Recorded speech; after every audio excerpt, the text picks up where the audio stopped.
आज का ये हमारा जो वीडियो है पोषण पर होने वाला है। इसके पहले कल वाली क्लास रिकॉर्ड की थी जो मैंने आपको दे दी थी। आज भी मेरी शाम तक शिफ्ट रहेगी, मैं लगभग 5 बजे के बाद घर आऊँगी। उसके बाद समीक्षा मीटिंग भी होती है, तो आज का पूरा दिन बहुत बिजी रहेगा, इसीलिए मैं क्लास रिकॉर्ड कर दे रही हूँ ताकि आप लोग को समय से क्लास मिले और हमारा एक भी दिन मिस ना हो। ठीक, तो पोषण हमको पढ़ना है, उसमें डाइट के बारे में हम देखते हैं। संतुलित पोषण या बैलेंस डाइट क्या होता है? वह पोषण जिससे जीव के लिए आवश्यक सभी पोषक तत्व पर्याप्त मात्रा में उपलब्ध हो उसे संतुलित पोषण कहते हैं। हम कहते हैं ना भाई, खाना खा रहे हो बैलेंस तरीके से खाओ, बहुत मीठा खा रहे हो फिर बहुत ऑयली या जंक फूड खा रहे हो, ये बिल्कुल पोषण की श्रेणी में नहीं आता है। तो एक बैलेंस पोषण क्या, सब्जी रोटी होनी चाहिए, दाल चावल सलाद दही, जब ये सारे तत्व इसमें मौजूद हो तो उसको हम नॉर्मली कहते हैं कि ठीक है हमने सही तरीके से खाना खाया। लेकिन जब बैलेंस डाइट के रूप में देखते हैं तो उसमें जो न्यूट्रिशन वगैरह वाले जो एक्सपर्ट होते हैं वो कैलोरीज बताते हैं, कौन कौन सी चीज़ें शामिल करनी चाहिए, आपको कोई बीमारी तो नहीं, उस अनुसार वो आपका डाइट प्लान बना के देंगे। तो वह पोषण जिसमें जीव के लिए आवश्यक सभी पोषक तत्व पर्याप्त मात्रा में होने चाहिए, इसे क्या कहते हैं, संतुलित पोषण। अभी जो दूध है मिल्क, उसको बैलेंस डाइट नहीं माना जाता क्योंकि इसमें आयरन और विटामिन सी का अभाव होता है। ठीक, विटामिन सी तो होता नहीं क्योंकि जो मिल्क है वो खट्टा नहीं होता है, इसमें आयरन भी नहीं होता है, केवल कैल्शियम पाया जाता है। संतुलित आहार व्यक्ति की आयु लिंग स्वास्थ्य एवं व्यवसाय पर निर्भर करता है। ठीक, बैलेंस डाइट मैंने बताया हर व्यक्ति की अलग अलग रहेगी, उसके प्रोफेशन पर भी डिपेंड करेगा कि कैसा काम कर रहा है। अधिक मेहनत वाला काम कर रहा है तो उसका आहार में जो पदार्थों की मात्रा वो बढ़ जाएगी। सामान्यतः एक सामान्य कार्य करने वाले औसत युवा मनुष्य को 3000 से 3500 कैलोरी ऊर्जा उत्पन्न करने लायक भोजन की आवश्यकता होती। मतलब 3000 से 3500 कैलोरी, किससे, औसत युवा मनुष्य को। मतलब आप भी यंग जनरेशन है तो हमें कितने कैलोरी ऊर्जा की आवश्यकता है, 3 से 3500। यह ऊर्जा प्राप्त करने के लिए भोजन में 90 ग्राम प्रोटीन, 400 से 500 ग्राम कार्बोहाइड्रेट, 50 से 70 ग्राम वसा और अन्य आवश्यक तत्वों का होना आवश्यक है। पुरुषों और बालकों को स्त्रियों तथा बालिकाओं की तुलना में अधिक भोजन चाहिए। जो भी मेल कैटेगरी है उनको फीमेल्स की तुलना में, गर्ल्स की तुलना में अधिक भोजन चाहिए होता है। अब याद रखो, 3 से 3500 कैलोरी की बात की, उसमें आप ये देख लो कि डेली आपको 90 ग्राम प्रोटीन मिलना चाहिए, 400 से 500 ग्राम कार्बोहाइड्रेट मिलना चाहिए और 50 से 70 ग्राम फैट। एक तरीके से देखिए स्टोरेज की तरह होता है, जैसे पहले से आप ठीक से खाना पीना खा के आ रहे हो तो शरीर में उसकी एनर्जी इनबिल्ट रहेगी, फिर कभी आप बीमार होते हैं तो जल्दी रिकवर हो जाओगे। लेकिन आपकी जो डेली डाइट है वही ख़राब है, जंक फूड खा रहे हो, खाना कुछ खा नहीं रहे हो, तो फिर परेशानी कहाँ आती है, परेशानी यहीं पे आती है कि इन्होंने ये बोला है कि डेली आपको 90 ग्राम प्रोटीन लेना है जो आप नहीं ले रहे, 400 से 500 ग्राम कार्बोहाइड्रेट लेना है जिसको आप हो सकता 1000 ग्राम मतलब 1 किलो तक ले रहे, 50 से 70 ग्राम वसालिनी जो आप नहीं ले रहे, तो फिर बैलेंस डाइट नहीं रहेगी, फिर शरीर में भी खराबी होंगी, गड़बड़ियाँ होंगी, बार बार बीमार पड़ोगे, एफिशिएंसी कम होगी। ठीक, खाद्य पदार्थों को सुरक्षित रखने के लिए सोडियम बेंजोएट का प्रयोग किया जाता है। 2 प्रश्न है, पहला तो खाद्य पदार्थों को सुरक्षित रखने के लिए किसका यूज़ करते हैं, तो सोडियम बेंजोएट। ठीक है, दूसरा प्रश्न, सोडियम बेंजोएट का सूत्र क्या है, तो C6H5COO। ठीक, सोडियम Na है, बेंजोएट C6H5COO। भोजन और उसके अवयव, तो भोजन वे पौष्टिक पदार्थ हैं जिनको जीव कार्य करने के लिए, वृद्धि और ऊतकों की टूट फूट की मरम्मत के लिए और विभिन्न जीव प्रक्रमों को सुचारू रूप से कायम रखने के लिए ग्रहण करता है। इसे 3 वर्गों में बांटा है। किन किन वर्गों में बांटा है देख लेते हैं।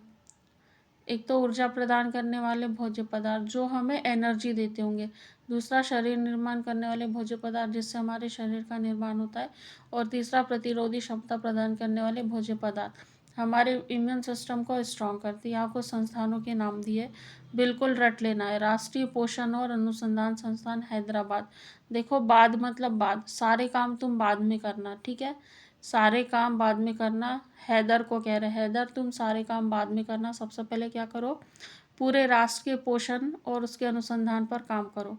न्यूट्रिशन बहुत ज़रूरी है, उसके अनुसंधान पर काम करो। हैदर तुम सारे काम बाद में करना। केंद्रीय खाद्य प्रौद्योगिकी अनुसंधान संस्थान मैसूर, मैसूर मतलब मसूर की दाल, ठीक है। मसूर की दाल क्या करते, खाते हैं। प्रौद्योगिकी, अभी नई प्रौद्योगिकी आ रही, उससे हमने पता कर लिया कि मसूर की दाल खाने से कोई बीमारी तो नहीं हो रही। खिचड़ी दाल होती थी जिसको खाने से पैरालिसिस होने लगा था, तो फिर उस पर बैन लगा दिया था। लेकिन अभी नई प्रौद्योगिकी हमारी, उससे हम पता कर लेते हैं कि मसूर की दाल खाने से, खाद्य मतलब खाने से कोई नुकसान या फिर बीमारी शरीर में तो नहीं हो रही। केंद्रीय औषधि शोध संस्थान, देखो शोध, शोध मतलब रिसर्च, रिसर्च करने के लिए लाखों रुपए लगते, ठीक। और किसका रिसर्च, औषधि, क्योंकि यदि कोई बीमार हो गया तो इतनी महंगी दवाइयाँ हैं। यदि कहीं प्राइवेट में ट्रीटमेंट करा रहे आप या रिसर्च करा रहे हो, तो कोई भी मेडिसिन है उस पर रिसर्च करना है तो उसके लिए लाखों रुपए लगते हैं, ठीक। यहाँ से आपको तीनों चीज़ें याद हो गई होगी। यहाँ मानव की शरीर की कैलोरी संबंधी आवश्यकताएं बताई है। सबसे पहले तो कठिन परिश्रम करने वाले देखिए, क्योंकि आप लोग दिन भर बहुत मेहनत करते हो। शारीरिक श्रम ना हो लेकिन मानसिक श्रम होता है, उसमें बहुत एनर्जी जाती है। एक चीज़ छोटी सी और बता देती हूँ कि जब भी आप पढ़ाई कर रहे हो, ठीक है, और आपको बहुत भूख लग रही हो, तो लिटरली समझ लेना आपकी पढ़ाई सही डायरेक्शन में। जो बच्चा दिन भर में जितना पढ़ता है उसको उतनी भूख लगती है और उतना खाता है, तो ये बिल्कुल मत सोचना कि हम इतना खा रहे हैं, इतनी भूख लग रही। जिस दिन मेरी पढ़ाई बहुत अच्छी होती है तो बहुत भूख लगती है, वो एक तरीके से संकेत है आपका, तो वो अच्छी बात है, उसमें कोई बुराई नहीं है। तो कठिन परिश्रम करने वाले को 3600 कैलोरी, वहाँ 3000 से 3500 कैलोरी तक बताया था। तो फीमेल में 3000 और मेल में 3600। फिर यदि आप 8 घंटा ही काम कर रहे हो तो 2500 फीमेल में, 3000 मेल में, 500 बढ़ के है। और जो हल्का काम कर रहे हो तो 2100 फीमेल में और 2000 मेल में, ठीक। आगे देखिए,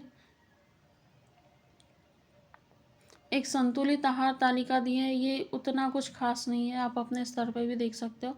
ये बस देख लेना कि इसमें गेहूँ और चावल शामिल किया है, दालें की है, पत्तीदार सब्जियां की है, अन्य सब्जियां की, दूध है, कंदमूल है, गुड़ या शक्कर है, वसा या तेल है। एक ये फैक्ट काम का है, भोजन विषाक्तता का कारण लैक्टोबैसिलस है। मैंने टॉक्सिकोलॉजी बताया था, इसमें टॉक्सिन्स का मतलब विष का अध्ययन किया जाता था। यहाँ भोजन विषाक्तता, जो फूड पॉइजनिंग होती है, बहुत सारे कभी कभी पेशेंट्स आते हैं और कहीं जैसे भंडारा चल रहा हो या फिर कहीं कोई सामूहिक सार्वजनिक भोज का आयोजन किया हो, भंडारे में तो पता नहीं, हाँ कोई कोई सामूहिक भोज में ऐसा हो जाता है, या स्कूल्स में भी हो जाता है, और जहाँ मध्याह्न भोजन बनता है बच्चों को फूड पॉइजनिंग हो जाती है। तो फूड पॉइजनिंग का कारण क्या है, लैक्टोबैसिलस है फूड पॉइजनिंग का कारण। मानव रोग के बारे में इन्होंने दिया है। सबसे पहले हेलमिंथिस से होने वाली बीमारी क्या है, इसके बारे में हम पढ़ना शुरू करेंगे। तो हेलमिंथिस, इससे होने वाली बीमारियां, अतिसार बच्चों में बहुत होता है जिसको हम डायरिया कहते हैं। तो ये क्या है, इस रोग में तो बार बार मल त्याग करना पड़ता है या मल बहुत पतले होते हैं, दोनों ही स्थितियाँ हो सकती है। पतले दस्त जिसमें जल का भाग अधिक होता है, थोड़े थोड़े समय के अंतराल में आते रहते हैं। इस रोग का कारण आंत में मौजूद एस्केरिस लुम्ब्रिकॉइडिस नामक अंतःपरजीवी प्रोटोजोआ निमेटिड है। घरेलू मक्खी द्वारा ही प्रसारित होता है और आंत में घाव हो जाता है। इसमें प्रोटीन पचाने वाला एंजाइम ट्रिप्सिन नष्ट हो जाता है। रोग बच्चों में अधिक होता है। बहुत महत्वपूर्ण सेगमेंट है, बिल्कुल यहाँ से मानव रोग से प्रश्न बनेंगे। देखिए, डायरिया की बात की, सबसे पहले क्या याद रखना है कि बच्चों में अधिक होता है। उसके बाद क्या याद रखना है कि डायरिया में वही होता है कि पतले दस्त लगते, ठीक। ऐसा प्रश्न नहीं बनेगा। प्रश्न ये बनेगा रोग का कारक क्या है, तो आंत में मौजूद एक प्रोटोजोआ या नीमेटोड है, उसका नाम क्या है, तो एस्केरिस लुम्ब्रिकॉइडिस है। उसके बाद में ये कैसा है, तो अंतःपरजीवी, ठीक। किससे प्रसारित होता है, घरेलू मक्खी से प्रसारित होता है। इससे क्या लक्षण उत्पन्न होते हैं, आंत में घाव उत्पन्न हो जाते हैं। आंत में घाव होंगे तो उससे क्या हो रहा है, प्रोटीन पचाने वाला एंजाइम नष्ट हो रहा है। उस एंजाइम का नाम क्या है, ट्रिप्सिन, ठीक है। जहाँ प्रश्न बनेंगे इसी तरह यहीं से प्रश्न बनेंगे। और यहाँ से प्रीलिम्स 2024 में भी एक क्वेश्चन आया था सिंड्रोम वाला, वो सिंड्रोम भी हम देखेंगे इसमें। फाइलेरिया के बारे में बताया, तो ये रोग फाइलेरिया ब्रोंकियोप्टाई नामक कृमि से होता है। इस कृमि का संचारण क्यूलेक्स मच्छरों के दंश से होता है। इसमें पैरों, वृषण कोशों और शरीर के अन्य भागों में सूजन हो जाती है और इस रोग को हाथी पाँव भी कहते हैं। सुनिएगा, सबसे पहला प्रश्न, फाइलेरिया के कैसे रोग होता है, किससे होता है, तो ये कृमि से होता है, ठीक। दूसरी बात, किससे होता है, तो फाइलेरिया ब्रोंकियोप्टाई से होता है, ये कृमि का नाम है। फिर संचारण कौन करता है, तो मच्छर है, उसमें भी जो क्यूलेक्स मच्छर है, दंश मतलब काट देते, उससे इस रोग का संचरण होता है। इसके लक्षण क्या होते हैं, पैर है, वृषण कोश और शरीर के जो अन्य भाग है उसमें स्वेलिंग, मतलब मेन लक्षण स्वेलिंग है। इसीलिए इसको क्या कहते हैं, हाथी पाँव भी कहते हैं।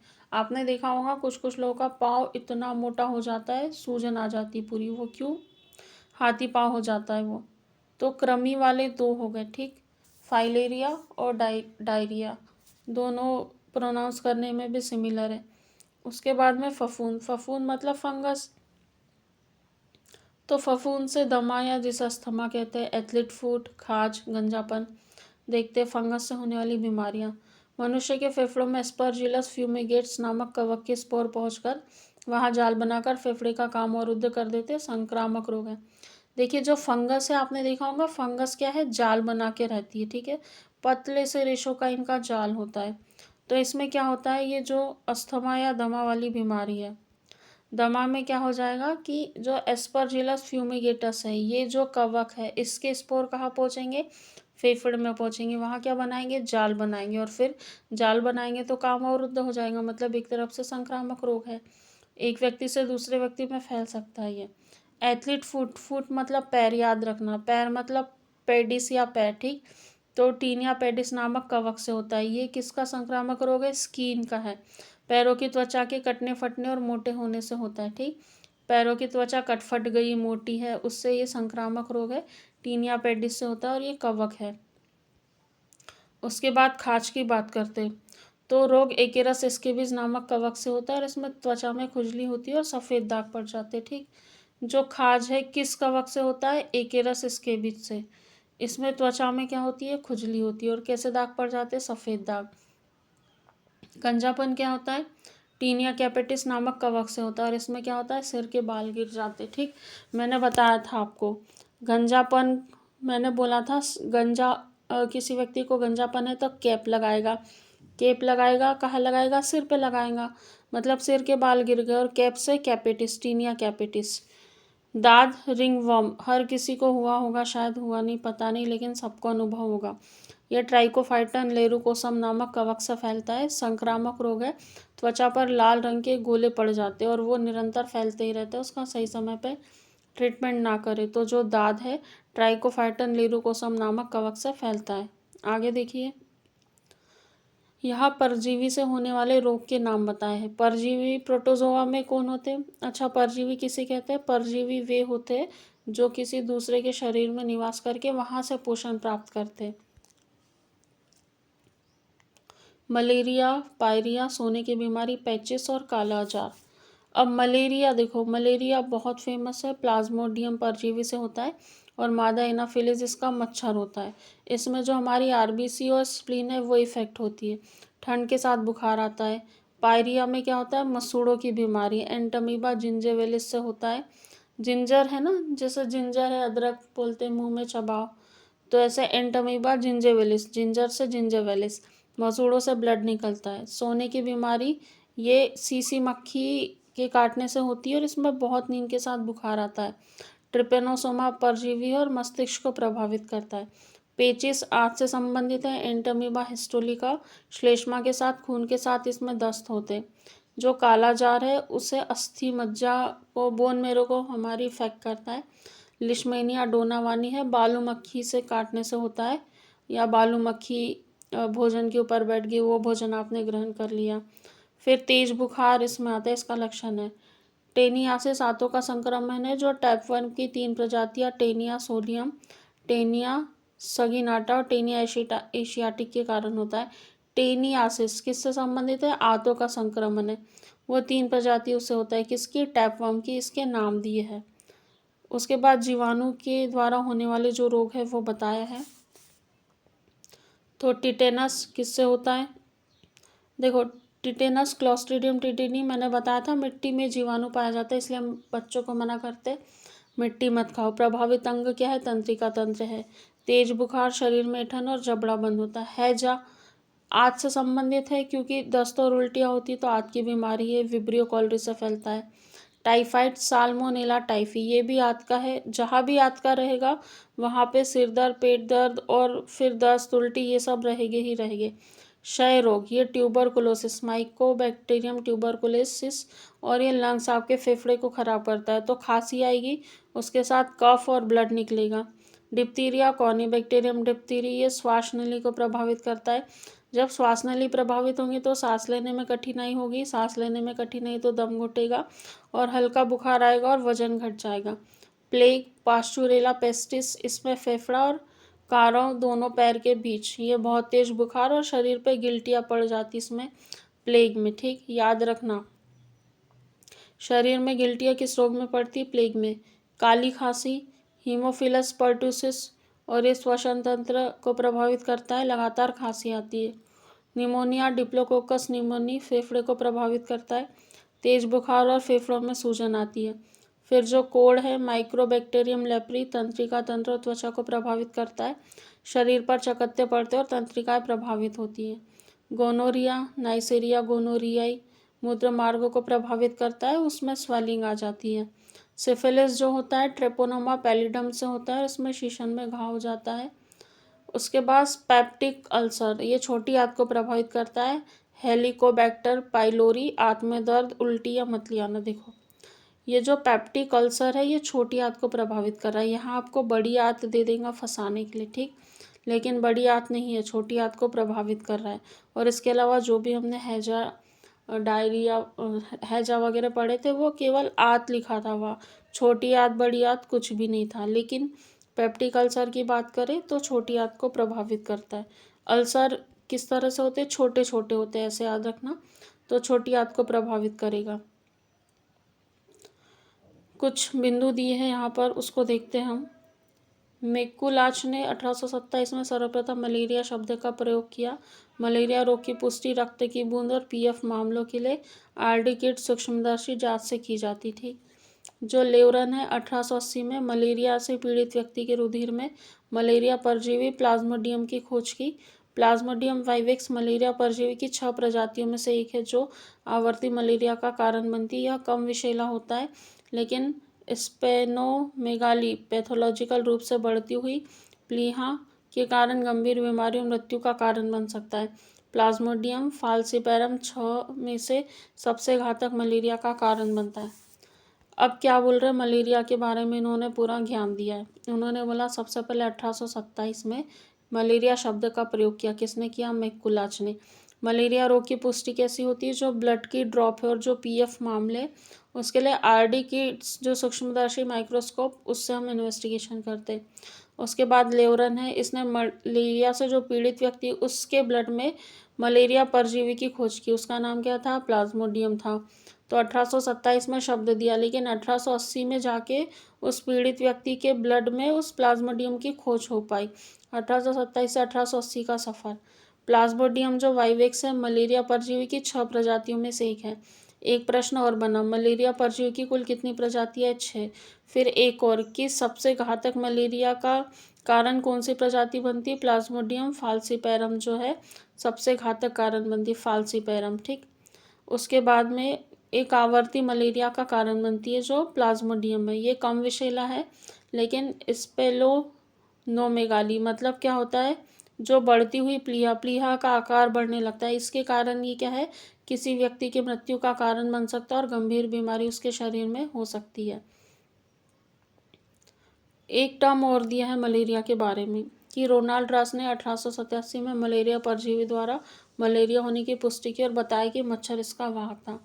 मतलब 1827 में सबसे पहले शब्द दिया, उसके बाद में 1828 में किसी व्यक्ति के ब्लड में देखा कि प्लाज्मोडियम से हो रहा है, और फिर उसके ठीक 7 साल बाद 1887 में ये पुष्टि हो गई कि इसका मलेरिया जो है मच्छर इसका वाहक है। ये इसकी पुष्टि कर दी।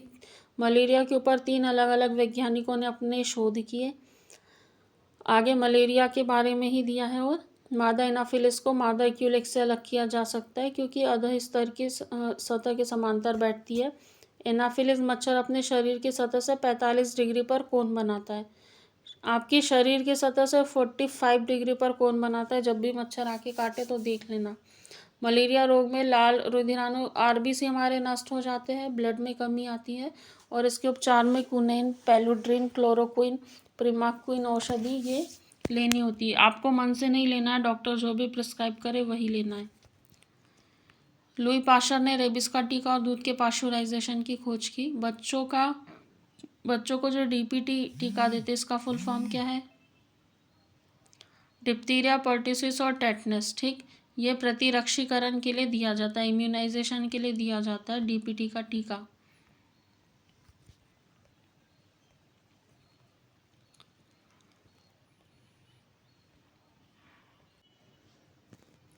देखिए, विषाणु जनित रोग, तो इसमें क्या है?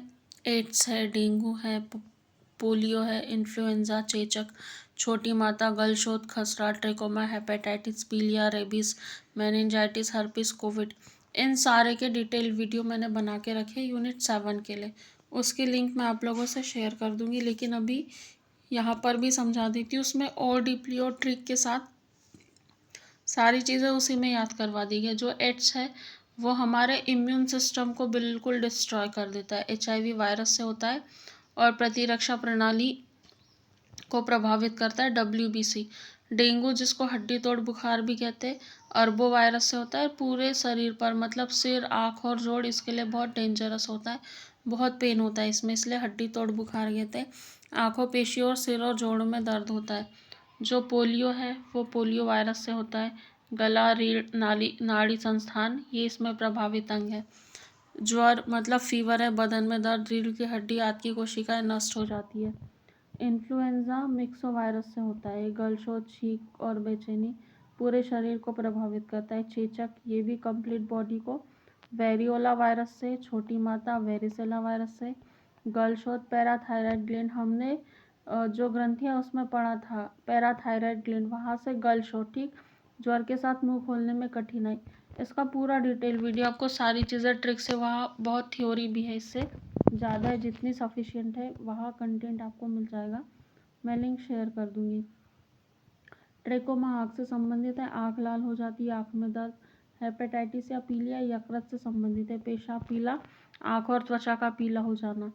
रेबीज जो है तंत्रिका तंत्र से संबंधित है, रेब्डो वायरस से होता है, रोगी पागल हो जाता है और जीभ बाहर निकालता है। मेनिंजाइटिस मस्तिष्क से होता है, तेज बुखार आता है। जो हर्पीज़ है स्किन को अफेक्ट करता है, हर्पीज़ वायरस से त्वचा में सूजन हो जाती है। उसके बाद कोविड-19 जो है गला और फेफड़ा। SARS-CoV-2 बुखार, खांसी, श्वास गंध का पता न चलना, गले में खराश, सिर दर्द, दस्त, सीने में दर्द, खुजली और दर्द, त्वचा पर शक्ति आना, सांस लेने में दिक्कत, बोल न पाना, हिल-डुल न पाना, ये सब कोविड-19 के एग्जाम्पल। वो तो बताने की ज़रूरत नहीं, आप लोग तो उसको लाइव देखे हो कोविड-19 को। ऐसा है ना कि आप लोगों की जब पीढ़ी आएगी तब बताएगी, अरे बेटा हमारे समय में कोविड-19 आया था, ऐसी महामारी थी, सब जगह लॉकडाउन लगा हुआ था, घर से बाहर नहीं निकल सकते थे, बहुत लोग मर रहे थे, इस तरह की व्यवस्थाएं थी, ऐसे ऐसे हो रहा था। सारी चीज़ें आप शेयर करोगे, उस चीज़ के गवाह हो आप लोगों ने, वो अपनी आंखों से देखी। कहते हैं ना चश्मदीद गवाह, तो आप चश्मदीद गवाह हो। इट्स का पूरा नाम एक्वायर्ड इम्यूनो डेफिशिएंसी सिंड्रोम है। यहाँ देखिए, जीका बुखार क्या है, इसे जीका रोग के नाम से भी जानते हैं, जीका वायरस के कारण उत्पन्न होता है। ठीक है, जीका बुखार या जीका रोग जीका वायरस से, जीका बुखार जो है मुख्यतः एडिस प्रकार के मच्छर के काटने से फैलता है। शारीरिक संबंध बनाने और खून चढ़ाने से भी इसके फैलने की संभावना है। ये रोग गर्भवती माँ से गर्भस्थ शिशु में जा सकता है और शिशु के सिर के अपूर्ण विकास की वजह बन सकता है। इसके अधिकांश मामले 60 से 80% में कोई लक्षण नहीं दिखते। यदि कोई लक्षण दिखते हैं तो ये लक्षण इस प्रकार के होते हैं, जैसे बुखार, आंखें लाल, जोड़ों में दर्द, सिर दर्द और लाल चकत्ते, ये इसके कुछ एग्जाम्पल है। मनुष्यों में होने वाला आनुवंशिक रोग, एक है कलर ब्लाइंडनेस। ठीक, तो रोगी को लाल और हरा रंग पहचानने की क्षमता नहीं होती और इसमें लाल रंग हरा दिखाई देता है। ठीक, इस रोग से मुख्य रूप से पुरुष प्रभावित होते हैं और स्त्रियों में रोग तभी होता है जब दोनों गुणसूत्र एक सेक्स प्रभावित हो, इसकी वाहक स्त्रियां होती। कलर ब्लाइंडनेस, पहले तो ये समझ लो कि किन रंगों से संबंधित है, रेड और ग्रीन से संबंधित है। इसको पहचानने की क्षमता नहीं होती, इसमें लाल रंग ही हरा दिखने लगता है। दूसरी बात, मुख्य रूप से कौन प्रभावित होते? पुरुष। लेकिन वाहक कौन होती? फीमेल्स। स्त्रियों में रोग तभी होगा जब दोनों गुणसूत्र एक्स एक्स प्रभावित हो। ठीक, वाहक महिला होती, लेकिन पुरुष सबसे ज़्यादा प्रभावित होते। पुरुषों को समझ में नहीं आता लाल रंग हरा है या हरा रंग लाल है। उसके बाद हीमोफीलिया। जब आनुवंशिक रोग बताए थे तब भी हमने इसका डिस्कशन किया था, लेकिन वहाँ डीपली नहीं था। यहाँ समझ लीजिए हीमोफीलिया तो व्यक्ति के चोट लगने पर आधे घंटे से लेकर 24 आवर्स तक रक्त का थक्का नहीं बनता। सामान्यतः कितने मिनट में बन जाता है? 2 से 5 मिनट में। देखो, यदि 24 घंटे तक ब्लड क्लॉटिंग नहीं हो रही तो पूरी बॉडी का ब्लड बाहर फ्लो कर जाएगा। और ये रोग किस में होता है? ये भी पुरुषों में होता है। स्त्रियों में तभी होगा जब XX क्रोमोसोम इफेक्टेड होगा, लेकिन इसकी वाहक स्त्रियां है। हेल्डेन का क्या मानना है कि रोग ब्रिटेन की महारानी विक्टोरिया से स्टार्ट हुआ था, ऐसा हेल्डेन का मानना है। इनका नाम पूछा जा सकता है हेल्डेन का, और कहाँ की महारानी थी ब्रिटेन की, क्या नाम था? महारानी विक्टोरिया, ये भी पूछा जा सकता है। उसके बाद टर्नर सिंड्रोम। ये जो सिंड्रोम है इनसे क्वेश्चन आया था। ठीक, टर्नर सिंड्रोम किस में होता है? फीमेल्स में। अभी तक हमने जो भी सिंड्रोम पढ़े मेल में थे, लेकिन टर्नर सिंड्रोम फीमेल में होता है। और इस रोग से जो ग्रसित स्त्री है इसमें गुणसूत्रों की संख्या 45 होती, 44A+XO। इसमें शरीर अल्पविकसित का छोटा वक्ष चपटा होता है। जननांग प्रायः अविकसित होते और जिससे क्या होती है? बांझ होती। ठीक है, आगे देखिए, क्लीनफेल्टर सिंड्रोम के बारे में बताया है। तो ये पुरुषों में होता है, पुरुषों में होता है। और जो पुरुष है उसमें क्रोमोसोम की संख्या 47 हो जाएंगी, जिस भी पुरुष में बीमारी है। वृषण अल्प विकसित रहेगा, स्तन स्त्रियों के समान विकसित हो जाएंगे, और इस रोग से ग्रसित पुरुष नपुंसक होते। ठीक, उसके बाद डाउन सिंड्रोम। डाउन्स मतलब छोटा रह जाना। कैसे याद रखोगे? जो मंदबुद्धि रहेगा, आंखें टेढ़ी रहेगी, जीभ मोटी रहेगी, अनियमित शारीरिक ढांचा रहेगा, इसे मंगोलिज्म भी कहते हैं। ठीक, पटाउ सिंड्रोम आपने बच्चों को देखा होगा, कुछ बच्चों का जन्म होता है तो जन्म से क्या उनके ओठ और जो उनके जीभ है वो फटी होती है, तो रोगी का जो ऊपरी ओठ है बीच से कट जाता है और तालू में दरार आ जाती है। इसको क्लेफ्ट पैलेट भी बोलते हैं। इस रोग में रोगी मंदबुद्धि, नेत्र रोग आदि से प्रभावित हो सकता है। गारंटी नहीं कि होगा, कुछ कुछ बच्चों में ये सिम्टम्स देखने को मिलते हैं। ये जो आगे का भाग है मैं रिकॉर्ड करके आप लोगों से शेयर कर दूंगी।